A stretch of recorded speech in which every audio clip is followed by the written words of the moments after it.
फासब, ये जो मामला है, एक तो तशवीश पाई जा रही है, साथ में अब ये चमगुइयां भी हो रही हैं कि वो चीज़ जो कि तहरीक इंसाफ ने मांगी नहीं थी उनके जो भी डाल दी। देखिए उसमें ना जुनेद दो उसके पहलू हैं, एक है उसका सियासी और एक है उसका आईनी या कानूनी कह लें। सियासी तौर पर ये पाकिस्तान तहरीक इंसाफ की जीत है, उसको हुकूमत कान इधर से पकड़े या उधर से पकड़े, इसमें कोई दो राय नहीं है। जो उनको चाहिए था वो उनको मिल गया है और वो बिल्कुल क्लियरली हुकूमत वक्त की ये शिकस्त है।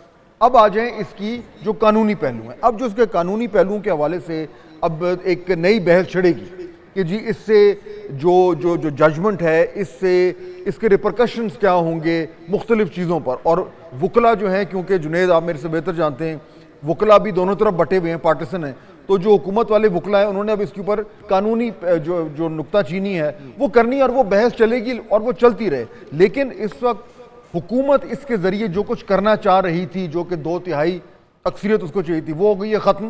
पाकिस्तान तहरीक इंसाफ के लिए ये जीत है। इससे पाकिस्तान तहरीक इंसाफ को बहुत ज़्यादा फ़ायदा होगा दो तरीके से।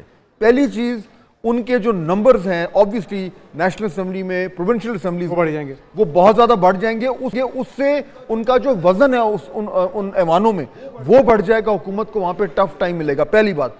दूसरा, क्लियरली जो जुडिशरी है उसने पाकिस्तान तहरीक इंसाफ को बहुत बड़ा रिलीफ दिया है, उससे पीटीआई में और ज्यादा कॉन्फिडेंस आएगा और इसका एक अपना मोमेंटम जनरेट हो। फासब, आपको लगता है कि इलेक्शन कमीशन को भी अब जवाबदेह होना चाहिए, क्योंकि ये सारी कंफ्यूजन तो अल्टीमेटली फिर उन्हीं के गलत फैसलों की वजह से? जुनेद, मेरे ख्याल में इलेक्शन कमीशन जो है उसको इस सारे मामले में सबसे ज्यादा नुकसान हुआ है, क्योंकि उसका जिस तरीके से उसने इस सारे मामले से में जो फैसला साजी की, जिस तरीके से उन्होंने जो है वो इन सीटों को हुक्मरान इत्तेहाद को दिया, वो तमाम तर चीज़ें जो हैं वो गलत निकली हैं। अच्छा, पहले तो उसको एक इखलाकी तौर पर गलत कहा जा रहा था जब बहस हो रही थी कि जी ये कैसे मुमकिन है कि एक जमात जिसके मेंबर्स जो हैं वो नेशनल असम्बली में मौजूद हैं, न सिर्फ ये कि आप उनको उनके कोटे के मुताबिक रिजर्व सीट्स नहीं दे रहे बल्कि वो सीटें हटाकर और आप दूसरों को दे रहे हैं। तो यानी पहले तो ये इखलाकी तौर पर ये बहस हो रही थी,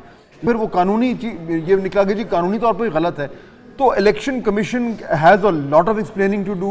मेरे ख्याल में इस वक्त जिन लोगों की या इदारों की साख खराब हुई है उसमें इलेक्शन कमीशन सरे फहरिस्त होगा। लेकिन क्या हम ये एक्सपेक्ट करें कि इलेक्शन कमीशन की तरफ से कोई इस तरह का निदामत का कोई बयान आएगा? सवाल ही नहीं पैदा होता फासब, हमारे यहाँ ऐसे रिवाज नहीं है। वो जिन्होंने जिस तरीके से चलना है वो चलेंगे, वो हीले बहाने ढूंढेंगे। लेकिन मेरे ख्याल में आज अगर आप इसको थोड़ा सा जुनेद जूम आउट करें ना, मेरे ख्याल में पाकिस्तान का जो जमहूरी निज़ाम है उसके लिए ये अच्छा फैसला है। अच्छा, इससे वो निज़ाम मुस्तहकम होगा। उस निज़ाम को जो अंडर कट करता है वो है एक concept of checks and balances. सब इदारों ने एक दूसरे पे चेक रखना है, तभी जमहूरियत चलती है।